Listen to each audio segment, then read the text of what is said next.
Hi guys, New York சீரியஸில் பார்த்தீங்கன்னா afternoon statue of liberty போயிட்டு 3D visuals பார்க்குறதுக்காக நாங்கள் வந்திருக்கோம். இங்கே நீங்கள் எவ்வளோ நேரம் வேணால் இருக்கலாம்.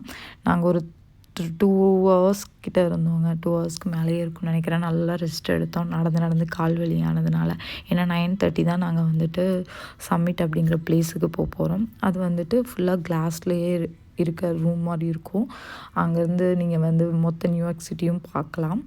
நீங்கள் வந்து நியூயார்க் போகிறீங்க அப்படின்னா மறக்காம இந்த பிளேஸை விசிட் பண்ணுங்கள். மேலே பார்க்கணுன்னா நியூயார்க் சிட்டி அவ்வளோ அழகாக தெரிஞ்சு ரொம்ப ரொம்ப அழகாக இருந்துச்சு. காலையிலேருந்து நாங்கள் அலைஞ்சது போயிட்டு ஒரு நல்ல விஷுவல்ஸ் பார்த்து சந்தோஷம் இருந்துச்சு. எங்களுக்கு ஃபுல்லாகவே கிளாஸில் தான் இருக்கும். நடக்கும்போது கீழே பார்த்தோம் அப்படின்னா ரொம்ப பயமாக இருக்கும். நான் கீழேயே பார்க்கலை. அது ஜஸ்ட் அந்த கிளாஸை தொடுப்போதே எனக்கு பயம் வந்துருச்சு. ஏன்னா அது டிஸ்டன்ஸில் இருந்த அது ஃபீல் இருந்துச்சு. நீங்கள் நியூயார்க் போகிறீங்கன்னா மறக்காமல் சம்மிட் ட்ரை பண்ணுங்கள். Thank you for